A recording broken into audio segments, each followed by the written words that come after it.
And if we're going to talk about Jim Crockett Promotions today, it feels like we should talk about Bob Caudle. Yeah. Tony, I know you're not on social media, but it's hard to believe. But about 3.5 years ago, you and I were talking about Ric Flair's last match. And believe Mm-hmm. it or not, we were somehow able to get the old gang back together. We recreated the old set from TBS. We had you and David on the call, but it would have felt incomplete without Bob Caudle. And I don't know that you even saw this because you were actually working that night. But I wanted to share the pay per view open because, believe it or not, it wound up being Bob Caudle's last appearance around wrestling. Mm. And shout out to the Mid Atlantic Gateway and most specifically David Crockett for helping make this happen. I think Silva's got that ready for us. Let's take a look, Tony.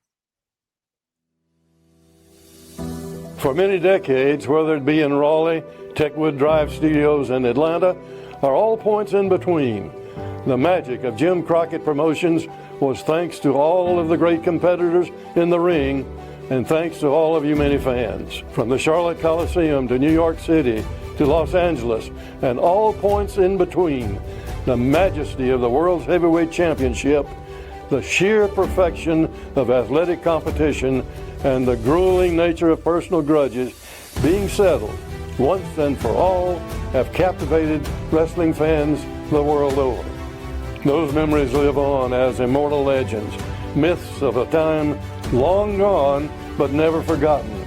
Names such as Dusty Rhodes, the Road Warriors, Sergeant Slaughter, Terry Funk, Harley Race, Ricky Steamboat, Sting, Greg Valentine, the Midnight Express, Roddy Piper, and of course, the dreaded Four Horsemen. They all stepped inside the squared circle to battle and prove that they were the all-time best professional wrestlers in the world. Tonight we celebrate the past and pay tribute to all those great moments while making new indelible memories as the Nature Boy Ric Flair walks that aisle for the very last time. For one night, we all step back in time to embrace everything we all loved about Jim Crockett Promotions. And for one moment in time, we all get to be home together again. So, welcome home. And finally, I want to thank all you fans for allowing me to come into your home over these many, many years. It's been an outstanding time, and I appreciate all of you. And I want you to know I love you all. And now it's time to go ringside. And my wrestling announcing partners, David Crockett and Tony Schiavone.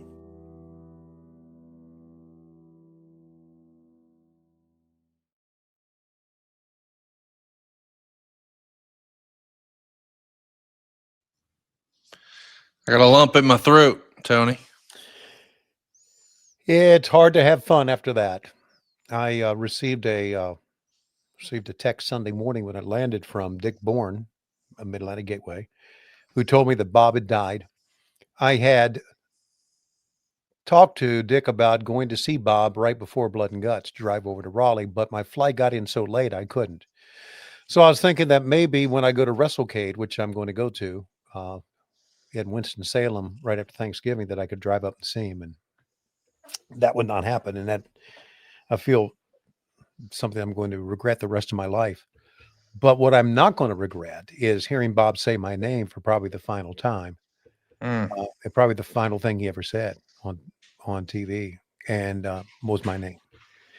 And I'm not going to regret being able to say that I worked with him, because when I was, and I'm not going to say growing up as a kid, but when I was in high school and became a wrestling fan, that's when I became a wrestling fan, my sophomore year in high school. And then became a wrestling, and then stayed as a wrestling fan through my college years. Bob Caudle and David Crockett were the guys that called the matches. Now, Rich Landrum called matches on Worldwide, but Bob Caudle was the man on Mid-Atlantic Championship Wrestling. So I grew up during those years, and then, of course, graduated from college, eventually worked with Jim Crockett Promotions. And the first time that they paired me up with Bob Caudle was the Spartanburg Memorial Auditorium. Don't know when that was. That had to be like 84, 85. And we're standing there before we're going to, we tape the shows. We're standing there with those long microphones. And I turned to him and I said, Bob, I apologize for being a fanboy here, but this is one of the biggest moments of my life. To be able, all the years that I saw you, all the years that I listened to you, all the years that I appreciated what you said and how you said it, and how you made me want to go to shows and how you made me excited about seeing it. I said, this is one of the biggest moments of my life. And it was, and it has stuck with me through the years and never hit us home as much as then when Bob passed away. And so that's one of the great moments of my life. Bob Caudle is one of my heroes, and I don't have many, but Bob is.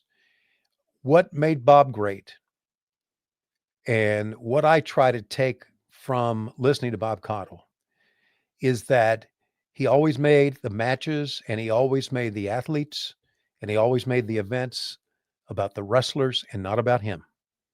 And with Bob calling the play-by-play the great straight man, and David Crockett being excited and raw and an owner of the promotion and wanted to sell everything.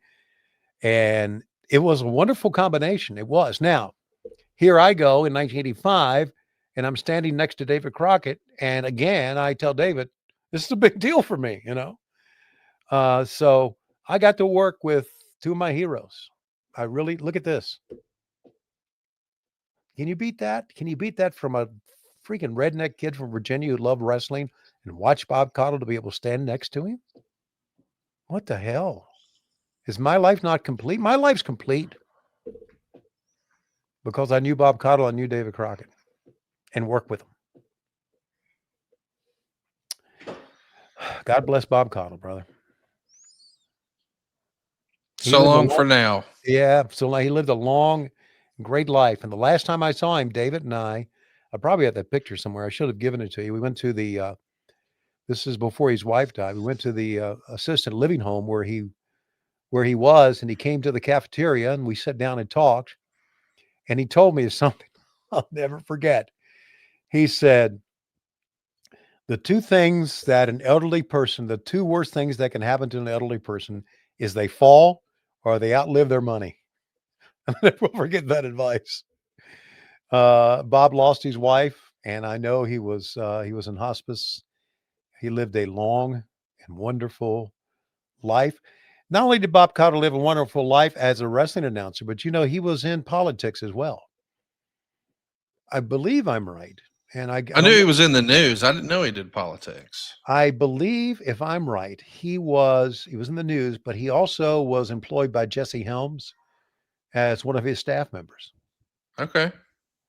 I may be wrong, but somebody can look that up, but I believe he was. And Jesse Helms was a long time, staunch Republican and a legendary figure in North Carolina politics. No, you're right. Yeah. You're exactly right. He was a legislative assistant for Senator Jesse Helms after he left WRAL in 1980. Mm-hmm. So, yeah, how about that? Yep.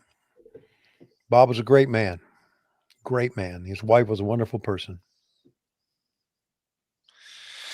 We sure are going to miss Mr. Bob Caudle. I can't tell you how excited we were to have his voice to sort of open up the show celebrating really Jim Crockett Promotions. Of course, it was Ric Flair's last match, but we just wanted to go full tilt with JCP, and I didn't think we could really do that without Mr. Bob Caudle. And I'm sure you agree, prior to, we'll call it the 605, the WTBS expansion.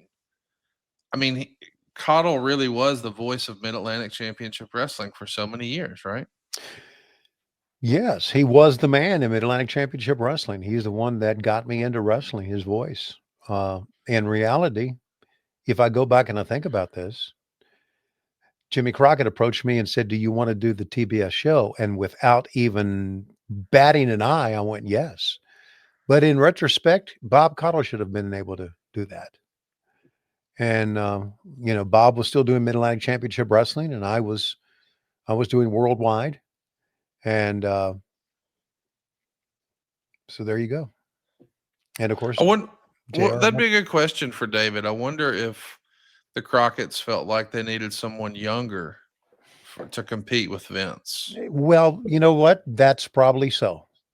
I mean, or just different, like Yeah. just, hey, we're going to change announcers and it feels like hey, that was the old way. This is the new way. That was when we were regional. Now we're national. I don't know, maybe, but we should ask Crockett sometime. Don't you think? yeah, that's, I think we should. I think that's a great question for David. All right, real quick, I want to remind everybody, especially this time of year, did you know at SaveWithConrad.com you can skip your next 2 house payments? That's right. You'll get a cheaper monthly payment and no payments until next year. How about a little Christmas vacation from house payments? That's right. No payments in November or December at SaveWithConrad.com.